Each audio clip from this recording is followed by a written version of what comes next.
Lionel Messi তার বাবার জন্য একটা খোলা চিঠি লিখেছেন এবং সেই চিঠিটার বঙ্গানুবাদ করে আপনাদের শোনাতে চাচ্ছি। বাবা, আমি এখনো বিশ্বাস করতে পারছি না যে তুমি চলে গেছো। বিষয়টা এখনো আমার কাছে বাস্তব মনে হচ্ছে না, অথবা হয়তো আমি তা মেনে নিতে চাইছি না। এটা ভাবতেই আমার খুব কষ্ট হয় যে তোমাকে আর কখনো দেখতে পাবো না, আমাদের আর কথা হবে না। আমি জানি তুমি অনেক কষ্ট পাচ্ছিলে এবং তোমার চলে যাওয়াই হয়তো তোমার জন্য ভালো হয়েছে, কিন্তু তুমি খুব তাড়াতাড়ি চলে গেলে। আমাদের একসঙ্গে উপভোগ করার মতো এখনো অনেক কিছু বাকি ছিল।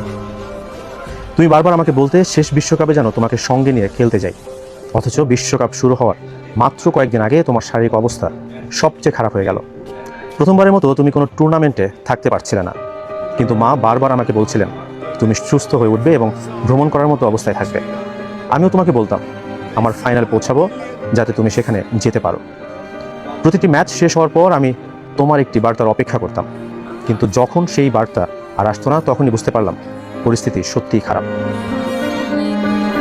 তারপরও আমি ভাবতাম যত দূর সম্ভব যেতে হবে যাতে তুমি অন্তত একটা ম্যাচ দেখতে পারো। আমরা ফাইনালে পৌঁছালাম, কিন্তু তুমি সেখানে থাকতে পারলে না। আমি চেয়েছিলাম বিশ্বকাপটা জিততে, যাতে সেটি বাড়িতে নিয়ে গিয়ে তোমাকে নতুন ট্রফিটা দেখাতে পারি, কিন্তু পারিনি। আমার পার আমাকে সেভাবে সঙ্গ দিচ্ছিল না। এবার আমি নিজের শারীরিক সীমাবদ্ধতার বিরুদ্ধে লড়াই করে নিজেকে উজাড় করে দেওয়ার চেষ্টা করেছিলাম, কিন্তু পারিনি। কোনো সময় নিজেকে পুরোপুরি ভালো মনে হয়নি। আমি যখন বাড়ি ফিরলাম তুমি ভেবেছিলে আমরা পেনাল্টিতে ফাইনাল হেরে গেছি। তখন আমরা ঘটে যাওয়া কোনো কিছু নিয়েই কথা বলতে পারিনি।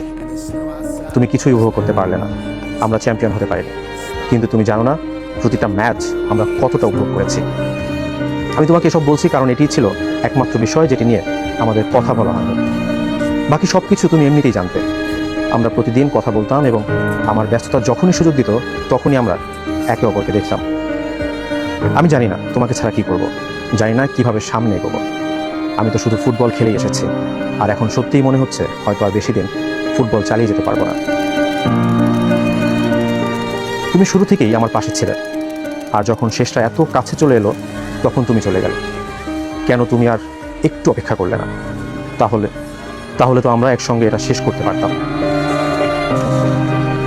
আমি জানি তোমার সুখ ছিল তোমার পরিবারকে ভালো থাকতে দেখা, তোমার স্ত্রী, তোমার সন্তানদের, আর সবার অজান্তে সবচেয়ে বেশি আনন্দ পেতে আমাকে খেলতে দেখে।